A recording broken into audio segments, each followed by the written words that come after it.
Eduardo Santana Filho ajustou o nó da gravata italiana pela terceira vez naquela manhã.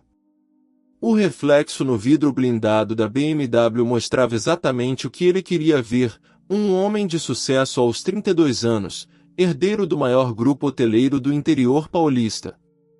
Mas algo incomodava seus olhos verdes naquele dia de setembro em Campinas. O semáforo fechou na Avenida Francisco Glicério, e lá estava ele novamente.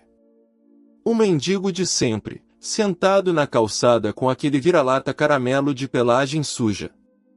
Eduardo baixou o vidro apenas o suficiente para gritar: "Sai daí, vagabundo! Está sujando a frente do meu prédio!"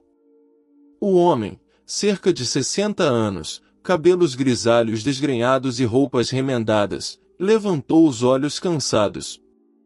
Não respondeu.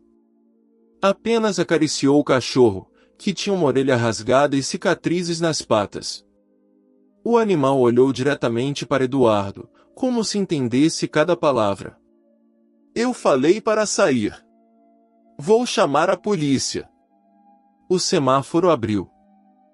Eduardo acelerou com raiva, deixando para trás a dupla que há meses insistia em infestar as proximidades do edifício comercial que abrigava a sede da Santana Hotéis. Aquilo era inadmissível. Ele era Eduardo Santana Filho, neto do fundador da empresa, filho único do atual presidente. Em poucos meses, assumiria tudo. Não podia permitir que essa gentalha manchasse a imagem da família. No elevador espelhado, Eduardo observou mais uma vez sua aparência impecável. Terno Hugo Boss, sapatos italianos de couro legítimo, relógio suíço que custou mais do que muita gente ganha em um ano. Tudo perfeito. Tudo no lugar. Exceto aquele incômodo constante na consciência, uma sensação estranha que ele preferia ignorar. Ao chegar ao 10º andar, sua secretária Márcia já o aguardava com a agenda do dia. "Bom dia, Sr. Eduardo. O senhor tem reunião com os investidores às 10 horas, almoço com o prefeito ao meio-dia, e... Márcia, quero que você resolva aquele problema da calçada. Chame a prefeitura, a polícia, não sei. Mas quero aquele mendigo longe daqui até amanhã." A mulher de 50 anos, que trabalhava na empresa há 2 décadas, hesitou. "Senhor Eduardo, o homem não está fazendo nada de errado. Ele está prejudicando nossa imagem." Eduardo bateu a mão na mesa. "E aquele cachorro imundo pode estar doente, transmitindo pragas. Resolva isso." Márcia baixou os olhos, constrangida. Conhecia Eduardo desde criança e via como ele se tornará cada vez mais intolerante com os menos favorecidos. Bem diferente do avô dele, o verdadeiro construtor do Império Santana, que sempre ajudou a comunidade. Se essa história está te tocando, deixa um like. Durante toda a manhã, Eduardo tentou se concentrar nos negócios, mas a imagem daqueles olhos caninos continuava voltando à sua mente. Por que aquele cachorro o incomodava tanto? Eduardo cresceu em uma mansão no Cambuí, o bairro mais nobre de Campinas. Filho único de pais ausentes, sempre ocupados com viagens de negócios e eventos sociais, foi criado por uma sucessão de babás e depois enviado aos melhores colégios particulares do país. Nunca lhe faltou nada material, mas também nunca sobrou afeto verdadeiro. O avô, seu Santana, era diferente. Durante os poucos momentos em que estavam juntos, o velho empresário contava histórias de quando começou com uma pequena pensão no centro da cidade. "Meu neto", dizia com sua voz rouca de esfumante, "nunca se esqueça de onde viemos. Riqueza sem humildade é pobreza de espírito." Mas Eduardo, influenciado pelos pais e pelo ambiente elitizado em que vivia, via essas palavras como moralismo ultrapassado. Quando o avô morreu, aos 15 anos de Eduardo, levou consigo os últimos vestígios de compaixão que restavam na família Santana. Na adolescência, Eduardo aprendeu que sua posição social lhe garantia privilégios. Na faculdade de administração, nunca precisou se esforçar muito, as melhores notas vinham através de doações estratégicas da família para a universidade. Os amigos que cultivou eram todos da mesma classe, filhos de empresários e políticos, criando uma bolha de privilégio que o isolava completamente da realidade do mundo. Aos 25 anos, quando assumiu a vice-presidência da empresa, Eduardo já havia desenvolvido uma visão distorcida da sociedade. Para ele, pobres eram pobres por preguiça ou incompetência. Mendigos eram elementos indesejados que precisavam ser removidos das áreas nobres. Nunca se questionou sobre as circunstâncias que levam uma pessoa à rua. A morte dos pais em um acidente de helicóptero, 3 anos atrás, deixou Eduardo como único herdeiro de um patrimônio avaliado em 200 milhões de reais. Mas também o deixou completamente sozinho, cercado apenas por funcionários e conhecidos interesseiros. A solidão, que ele jamais admitia, o tornava ainda mais amargo e intolerante. Naquela tarde de setembro, depois de uma reunião particularmente tensa com investidores estrangeiros, Eduardo se sentia especialmente irritado. Os números da empresa estavam bons, mas os sócios questionavam sua capacidade de liderança. Alguns comentários sobre responsabilidade social e imagem corporativa o incomodaram profundamente. Ao sair do prédio às 7 da noite, Eduardo viu que o mendigo e o cachorro ainda estavam lá. Dessa vez, o homem dividia um sanduíche com o animal. A cena o enojou. Como pode alguém dividir comida com um bicho imundo? Pensou, acelerando o passo em direção ao estacionamento. Mas algo o fez parar. O cachorro o encarou novamente, e por um instante, Eduardo sentiu como se o animal pudesse ver através de sua alma. Uma sensação desconfortável, quase como vergonha, tomou conta de seu peito. Ele balançou a cabeça, irritado consigo mesmo. Bobagem, murmurou, são apenas 2 vagabundos. Na manhã seguinte, Eduardo chegou ao escritório determinado a resolver de uma vez por todas o problema da calçada. Márcio informou que havia conversado com a prefeitura, mas não havia nada ilegal na permanência do mendigo no local público. Então arranje outro jeito. Eduardo gritou, batendo a porta da sala. Por volta das 11 horas, ele desceu pessoalmente para confrontar o homem. Encontrou-o dormindo encostado na parede, enquanto o cachorro montava a guarda ao seu lado. Eduardo chutou levemente o pé do mendigo. Ei, acorda! Você não pode ficar aqui. O homem abriu os olhos lentamente. De perto, Eduardo pôde notar que não era um mendigo comum. Apesar das roupas surradas, havia algo digno em sua postura, uma inteligência clara em seu olhar. Bom dia, senhor, disse o homem com voz educada. Eu sou José Carlos. Este é Rex. Apontou para o cachorro, que continuava atento. Eduardo ficou desconcertado com a cordialidade. Esperava grosseria, agressividade, algo que justificasse sua raiva. Não me interessa seu nome. Quero que saia daqui. Posso saber por quê, senhor? Não estou atrapalhando ninguém. Você está atrapalhando meu negócio. Meus clientes não querem ver gente como você na frente da empresa. José Carlos assentiu tristemente. Entendo. O senhor deve ser o filho do senhor Santana. Sou Eduardo Santana Filho, sim. E você vai sair ou eu chamo a segurança? Conheci seu avô, disse José Carlos calmamente. Ele era um homem bom. Me ajudou uma vez. Eduardo parou, irritado. Meu avô nunca ajudaria alguém como você. Ajudou sim, senhor. Há 20 anos, eu trabalhava como contador em uma empresa pequena. Quando ela faliu e eu perdi tudo, inclusive a casa, seu avô me ofereceu um emprego na contabilidade da Santana Hotéis. Trabalhei lá por 5 anos. Essa informação perturbou Eduardo mais do que ele gostaria de admitir. Então por que está na rua? A vida é cheia de reviravoltas, senhor Eduardo.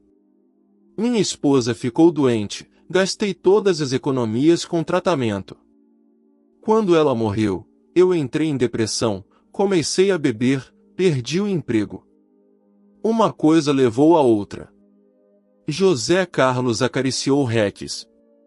Encontrei Rex machucado há 2 anos. Salvei ele, e desde então, ele me salva todo dia. Inscreva-se no canal para mais histórias como essa. Eduardo se sentiu desconfortável com aquela história. Preferiu não acreditar. Histórias tristes todo mundo tem. Isso não justifica ficar aqui incomodando. Não quero incomodar, senhor. Apenas preciso de um lugar para ficar com Rex até conseguir me reerguer. Se reerguer. Eduardo riu com sarcasmo. Você tem mais de 60 anos e está na rua há 2 anos. Aceite sua situação. José Carlos não respondeu, apenas baixou os olhos. Rex, porém, continuou encarando Eduardo com uma intensidade perturbadora. Naquela tarde, Eduardo tentou trabalhar normalmente, mas não conseguia se concentrar. As palavras de José Carlos ecoavam em sua mente. Seu avô realmente ajudava pessoas? Ele não se lembrava de ter visto isso, mas também não prestava muita atenção nas ações do velho quando era criança. Por volta das 6 da tarde, enquanto revisava contratos, Eduardo ouviu gritos vindos da rua. Correu até a janela e viu uma cena que o deixou gelado. 3 homens com casacos escuros cercavam José Carlos. Um deles segurava um taco de beisebol. Onde está o dinheiro, velho? Eu não tenho dinheiro, José Carlos respondia com as mãos levantadas. Mentiroso! Sabemos que você escondeu a grana antes de sumir da empresa. Eduardo percebeu que não se tratava de assaltantes comuns. Aqueles homens estavam atrás de algo específico relacionado ao passado de José Carlos. E pelo jeito da conversa, envolviam dinheiro de alguma empresa. Nesse momento, Rex se colocou entre os agressores e José Carlos, rosnando baixo mas determinado. Eduardo desceu correndo as escadas, sem saber bem por que estava se envolvendo naquela situação. Quando chegou à calçada, os 3 homens já haviam cercado completamente José Carlos. Rex continuava protegendo o dono, mesmo sendo muito menor que os agressores. O que está acontecendo aqui? Eduardo gritou, tentando impor autoridade. O maior dos homens, um sujeito de cerca de 40 anos com cicatrizes no rosto, se virou para ele. Não é da sua conta, playboy. Volta para seu prédiozinho. Eu sou o dono deste prédio, Eduardo mentiu. E vocês estão perturbando meus inquilinos. Ah é? O homem riu. Então você deve conhecer esse aí. José Carlos da Silva, ex-contador da Metalúrgica Fernandes. Sumiu com R$200 mil da empresa há 2 anos. Eduardo olhou para José Carlos, confuso. O mendigo balançou a cabeça desesperadamente. Eu não roubei nada. Vocês sabem disso. Sabemos é que você desapareceu logo depois que o dinheiro sumiu, disse outro agressor. E agora vamos recuperar nossa grana, em Mané. Eduardo se viu em uma situação impossível. Se José Carlos era realmente um ladrão, ele não deveria se envolver. Mas algo na expressão desesperada do homem, e na lealdade feroz do cachorro, o fazia hesitar. Olha aqui, Eduardo tentou mediar. Por que vocês não resolvem isso com a polícia?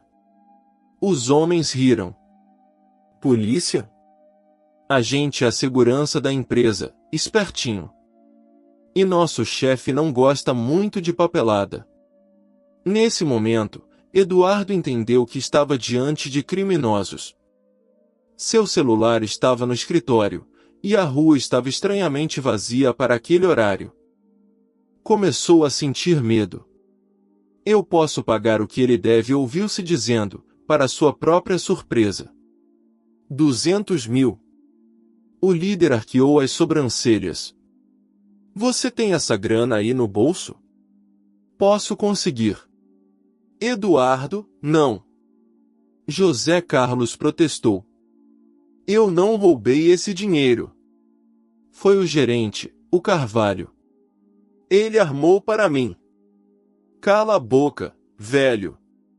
O homem do taco levantou a arma para atingir José Carlos, mas Rex avançou, mordendo sua perna. Maldito! O agressor chutou o cachorro, que voou alguns metros e bateu contra a parede, gemendo de dor. Algo se quebrou dentro de Eduardo ao ver aquela cena. Pela primeira vez na vida, sentiu raiva verdadeira por uma injustiça cometida contra alguém mais fraco. Deixem eles em paz, gritou, se colocando entre os agressores e José Carlos.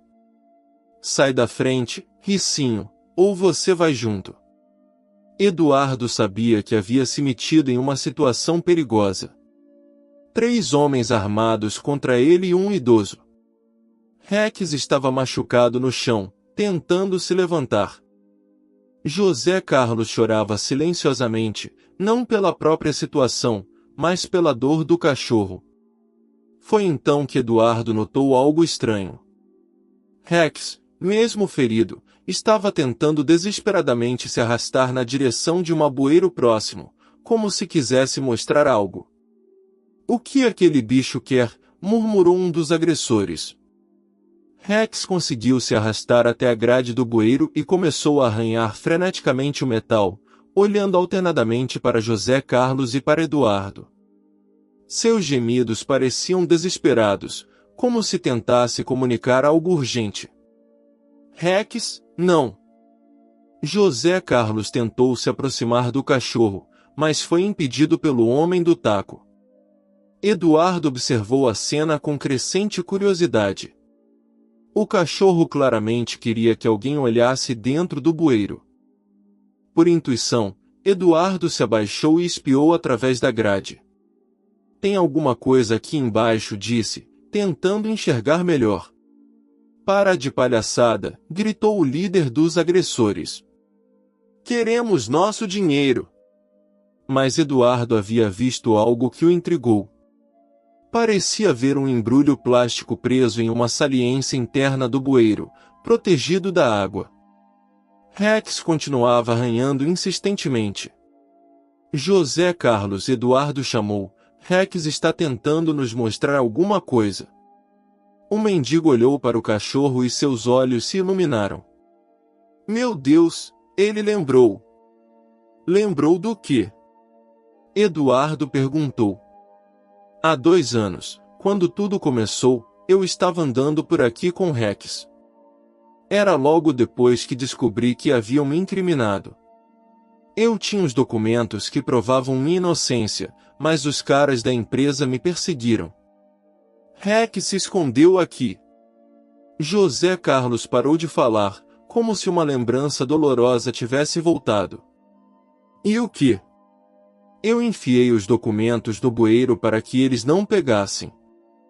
Depois, quando fui procurar no dia seguinte, não consegui mais localizar. Pensei que tinham sido levados pela chuva. Mas Rex lembrou do lugar exato. Os agressores se entreolharam, percebendo que talvez houvesse algo mais naquela história. Eduardo, movido por uma força que não compreendia completamente, forçou a grade do bueiro com a ajuda de uma pedra. Suas mãos se sujaram pela primeira vez em anos, mas ele não se importou. Conseguiu alcançar o embrulho plástico que Rex havia indicado. Dentro do pacote havia uma pasta com documentos amarelados pela umidade, mas ainda legíveis. Eduardo folheou rapidamente e encontrou planilhas, extratos bancários e e-mails impressos que mostravam claramente um esquema de desvio de dinheiro. Aqui está, Eduardo disse, sentindo uma emoção estranha crescendo em seu peito. Tem tudo aqui. E-mails do tal Carvalho instruindo transferências irregulares, planilhas falsificadas. José Carlos, você estava dizendo a verdade. O mendigo desabou em lágrimas. 2 anos acreditando que ninguém me daria ouvidos. Rex, mesmo ferido, conseguiu chegar até José Carlos e apoiou a cabeça no colo do dono. A lealdade do animal, que guardou na memória o local exato onde a verdade estava escondida, tocou Eduardo de uma forma que ele jamais havia experimentado. Ei, isso não prova nada, gritou o líder dos agressores, mas sua voz havia perdido a convicção anterior. Eduardo se levantou, segurando os documentos. Prova tudo. E agora vocês vão embora, antes que eu chame a polícia de verdade. Você não sabe com quem está mexendo, riquinho. Compartilhe com alguém. Naquele momento, Eduardo sentiu que sua vida estava mudando para sempre. Não era apenas sobre defender José Carlos ou Rex. Era sobre descobrir que havia passado anos sendo o tipo de pessoa que desprezaria seu próprio avô. Os 3 agressores hesitaram por alguns instantes, avaliando a situação. Eduardo segurava firmemente os documentos, e mesmo ferido, Rex havia conseguido se colocar novamente entre eles e José Carlos, demonstrando uma coragem que impressionou até os criminosos. Olha só, disse Eduardo, sentindo uma confiança nova crescendo dentro dele, eu tenho as provas da inocência dele aqui na minha mão. E vocês acabaram de agredir um idoso e um cachorro na frente do prédio mais vigiado da região. Ele apontou para as câmeras de segurança. Tudo filmado. Era mentira, as câmeras não alcançavam a calçada, mas os homens não sabiam disso. O líder dos agressores cuspiu no chão. Isso não terminou aqui, velho, disse para José Carlos. Nosso chefe não vai gostar nada disso. Seu chefe é que deveria estar preocupado, Eduardo retrucou. Esses documentos mostram que a empresa de vocês sabia do esquema do Carvalho. São cúmplices. Após alguns minutos de tensão, os 3 homens decidiram ir embora, mas não antes de lançar olhares ameaçadores. Eduardo esperou até eles desaparecerem de vista para se ajoelhar ao lado de Rex. O cachorro estava claramente ferido, mas sua cauda balançava fracamente quando Eduardo tocou. Era a primeira vez que Eduardo acariciava um animal de rua. A textura do pelo sujo e áspero deveria ter o enojado, mas em vez disso, ele sentiu uma conexão inesperada com aquele ser corajoso. Precisamos levar Rex ao veterinário, disse Eduardo, surpreendendo José Carlos. Senhor Eduardo, eu não tenho dinheiro para. Eu pago. As palavras saíram naturalmente, sem o peso de obrigação ou superioridade que Eduardo costumava colocar em seus gestos de caridade esporádica. Era diferente. Era genuíno. Eles levaram Rex à clínica veterinária mais próxima. Enquanto o cachorro recebia atendimento, Eduardo e José Carlos conversaram na sala de espera. Pela primeira vez, Eduardo realmente ouviu a história de outra pessoa. José Carlos havia sido casado por 30 anos com Rosa, professora primária. Não tiveram filhos, mas eram felizes. Quando Rosa foi diagnosticada com câncer, José Carlos vendeu a casa, o carro, tudo que tinham para pagar o tratamento. Ela morreu mesmo assim, e ele entrou em depressão profunda. Comecei a beber para esquecer a dor, José Carlos confessou. No trabalho, meu rendimento caiu. Foi quando Carvalho viu a oportunidade de me usar como bode expiatório para o esquema dele. Eduardo ouviu em silêncio, começando a entender como a vida podia desmoronar rapidamente para qualquer pessoa. Suas próprias certezas sobre mérito e fracasso começaram a ruir. E Rex? Como vocês se encontraram? José Carlos sorriu pela primeira vez desde que Eduardo o conheceu. Encontrei ele atropelado, quase morto, em frente ao abrigo onde eu dormia às vezes. Gastei meus últimos reais para tratá-lo. Todo mundo disse que eu era louco, cuidar de um cachorro quando eu mesmo mal tinha o que comer. Por que fez isso? Porque ele precisava de mim. E eu descobri que também precisava dele. O veterinário informou que Rex se recuperaria completamente, mas precisaria de repouso.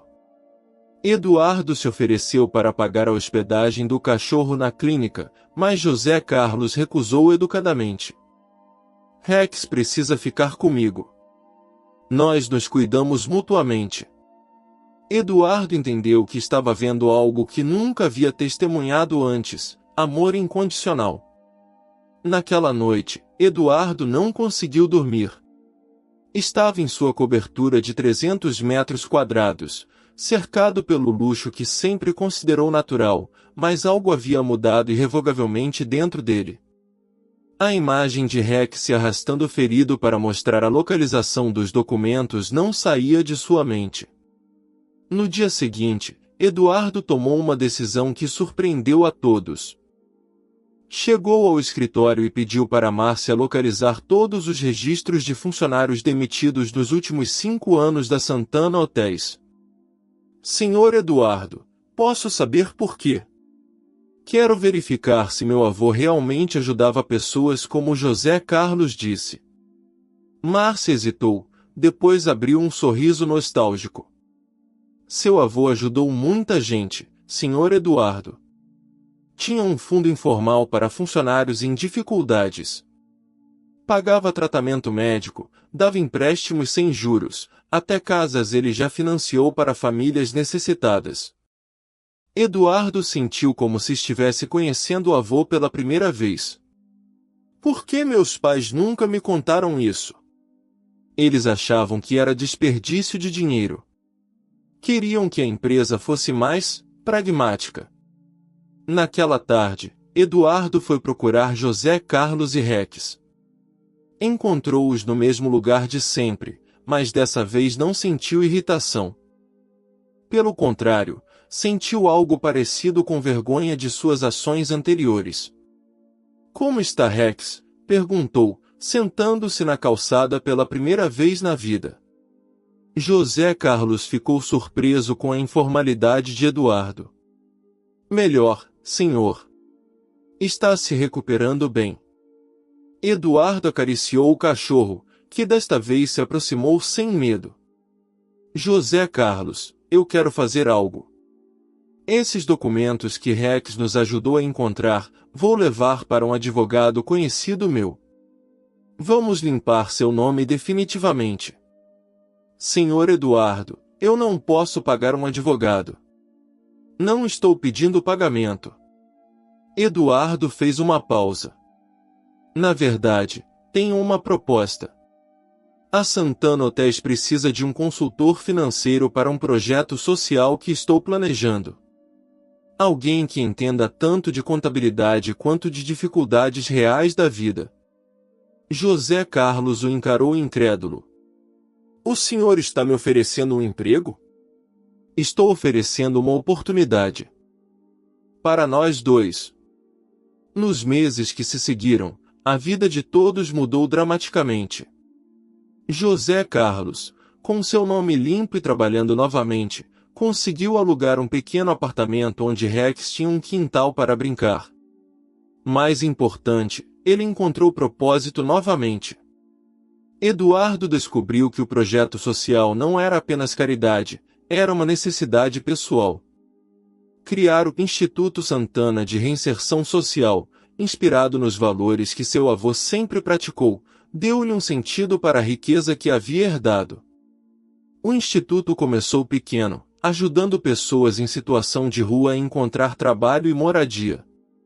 José Carlos se tornou coordenador do programa, usando sua própria experiência para orientar outros. Rex, completamente recuperado, tornou-se a mascote oficial do instituto, sendo conhecido por sua habilidade especial de identificar pessoas que realmente precisavam de ajuda. Eduardo descobriu que a verdadeira herança de seu avô não estava nos hotéis ou na conta bancária, mas na capacidade de enxergar dignidade em cada ser humano. Ele começou a passar mais tempo no instituto do que no escritório corporativo, encontrando ali uma realização que nunca havia experimentado antes. A mudança mais profunda, porém, aconteceu no coração de Eduardo. Ele percebeu que havia passado 32 anos vivendo uma vida vazia, cercado de bens materiais mas desprovido de conexões humanas reais. José Carlos e Rex lhe mostraram que riqueza verdadeira estava na capacidade de amar e ser amado incondicionalmente. Certa tarde, 6 meses depois daquele dia que mudou tudo, Eduardo encontrou José Carlos e Rex no jardim do instituto. O ex-mendigo estava ensinando um grupo de crianças carentes sobre responsabilidade financeira, enquanto Rex brincava com os pequenos. José Carlos Eduardo chamou: "Posso fazer uma pergunta que sempre quis fazer?" "Claro, senhor Eduardo." Como Rex sabia que os documentos estavam naquele bueiro específico? Passaram 2 anos. José Carlos sorriu, acariciando o cachorro. Cachorros têm memória diferente da nossa. Eles lembram não apenas de lugares, mas de emoções associadas a eles. Rex lembrou daquele lugar porque foi onde ele me viu mais desesperado, mais precisando de ajuda. Ele guardou aquela informação esperando que um dia pudesse usá-la para me ajudar. Eduardo olhou para Rex, que o encarava com aqueles olhos inteligentes e leais. "Ele te salvou." "Na verdade", disse José Carlos, "acho que ele salvou todos nós." Eduardo compreendeu que aquelas palavras eram absolutamente verdadeiras. Rex havia salvado José Carlos da injustiça, mas também havia salvado Eduardo de uma vida sem propósito e sem amor verdadeiro. 2 anos depois daquele setembro transformador, Eduardo caminhava pelas ruas do centro de Campinas com uma perspectiva completamente diferente. O que antes via como deterioração urbana, agora enxergava como oportunidades de impacto social. O Instituto Santana havia se tornado referência nacional em reinserção social. Com 15 unidades espalhadas pelo interior paulista, já havia ajudado mais de 1.000 pessoas a saírem da situação de rua. José Carlos, agora com 65 anos, dirigia a instituição com a sabedoria de quem conheceu o fundo do poço e conseguiu se reerguer. Rex, aos 7 anos, havia se tornado uma celebridade local.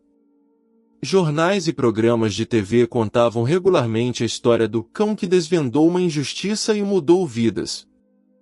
Mas para Eduardo, Rex era muito mais que uma figura pública, era o professor que lhe ensinou sobre lealdade incondicional e amor genuíno. A Santana Hotéis também se transformou. Eduardo implementou programas de contratação de pessoas em situação de vulnerabilidade, criou fundos para emergências médicas de funcionários e estabeleceu parcerias com ONGs locais. A empresa, paradoxalmente, tornou-se mais lucrativa, pois a responsabilidade social autêntica atraiu novos clientes e investidores. Márcia, agora diretora administrativa do Instituto, frequentemente comentava sobre a transformação de Eduardo. É como se ele tivesse descoberto quem sempre deveria ter sido. Eduardo se casou com Ana Paula, uma assistente social que conheceu durante um evento do Instituto. Ela o ajudou a entender ainda melhor as complexidades das questões sociais. Juntos, decidiram não ter filhos biológicos, mas adotaram 3 crianças que haviam sido abandonadas, 2 irmãs de 7 e 9 anos, e um menino de 5 anos com deficiência auditiva. Heck se tornou o protetor natural das crianças, repetindo com elas o mesmo cuidado que sempre demonstrou por José Carlos. Eduardo observava com emoção como o cachorro parecia entender instintivamente quando uma das crianças estava triste ou precisava de carinho.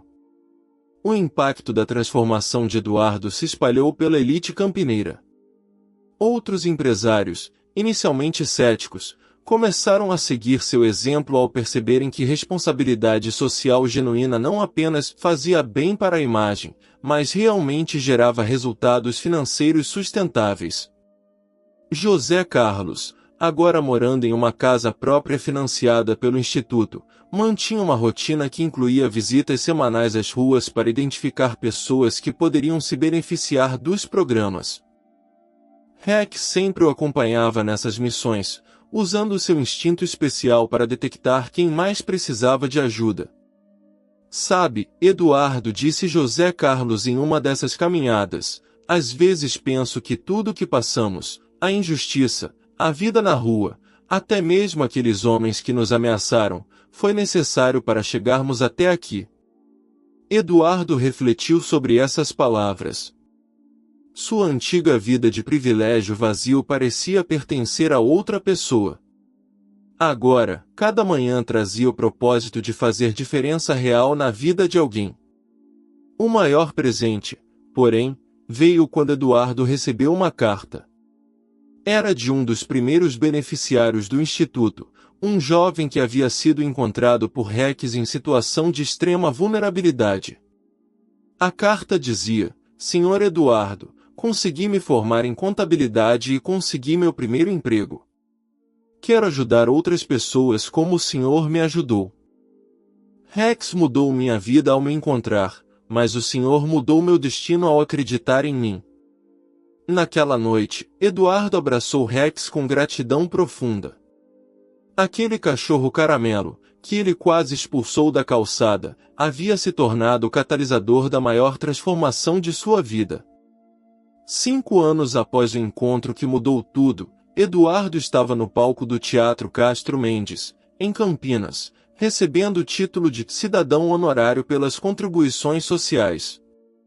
Mas seus olhos não estavam na plateia cheia de autoridades. Estavam na primeira fileira, onde José Carlos, Heck e sua família o observavam com orgulho. Heck, agora um senhor canino de 10 anos, havia desenvolvido artrite nas patas traseiras, mas sua mente continuava aguçada. Ele ainda acompanhava José Carlos nas visitas ao Instituto, onde se tornará uma figura querida por todos os assistidos. As crianças especialmente o adoravam, e Heck parecia entender que tinha uma missão especial com cada uma delas. No discurso, Eduardo contou pela primeira vez publicamente toda a história. Eu pensava que sabia o que era riqueza, disse, sua voz ecoando no teatro lotado. Achava que era o tamanho da conta bancária, o número de propriedades, o modelo do carro. Mas um mendigo e seu cachorro me ensinaram que a verdadeira riqueza está na capacidade de transformar dor em propósito, solidão em conexão, e privilégio em responsabilidade. Após a cerimônia, Eduardo, José Carlos e Heck caminharam pela mesma calçada onde tudo começou.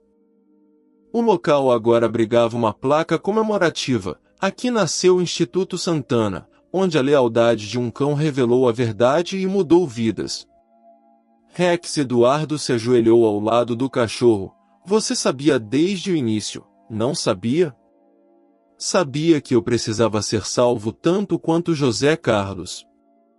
Heck encostou a cabeça na mão de Eduardo, seus olhos ainda brilhando com aquela inteligência especial que reconheceu, anos atrás, que sob toda aquela arrogância existia um homem capaz de bondade. José Carlos, agora diretor executivo de uma rede de institutos que se espalhou por 3 estados, observava a cena com emoção. Eduardo, você sabe qual foi a maior lição que aprendi em tudo isso? Qual? que salvação raramente chega da forma que esperamos. Às vezes vem em forma de injustiça que nos obriga a ser fortes. Às vezes em forma de um cachorro ferido que precisa de cuidado. E às vezes em forma de um jovem arrogante que precisa aprender a amar. Eduardo riu, lembrando de como era 5 anos atrás. E o Rex? Qual foi a lição do Rex? Rex nos ensinou que o amor verdadeiro é incondicional e que a lealdade não se compra, ela se conquista através da autenticidade. Naquela noite, em casa, Eduardo assistiu Rex brincar delicadamente com seus filhos adotivos no jardim. O cachorro, mesmo com suas limitações físicas da idade, ainda encontrava energia para ser o protetor e companheiro que sempre fora. Ana Paula se aproximou do marido. Em que está pensando? Estou pensando que se alguém me dissesse, 5 anos atrás, que minha maior herança viria de um mendigo e um vira-lata, eu acharia impossível. E agora? Agora sei que as maiores riquezas da vida chegam disfarçadas de problemas que precisamos resolver. Rex se aproximou do casal, cansado da brincadeira. Eduardo pegou no colo, algo impensável em sua vida anterior, e sentiu a respiração tranquila do animal que lhe ensinou sobre coragem, lealdade e amor incondicional. Obrigado, meu amigo, sussurrou no ouvido de Rex. Por me salvar de uma vida que não valia a pena ser vivida. Rex fechou os olhos, satisfeito. Sua missão estava completa. Havia salvado José Carlos da injustiça, Eduardo da vida vazia, e centenas de outras pessoas através do instituto que sua descoberta havia tornado possível. A verdadeira herança de Eduardo não estava nos milhões que recebeu dos pais, mas na lição que um cachorro de rua lhe ensinou, que salvar alguém é, na verdade, salvar a si mesmo.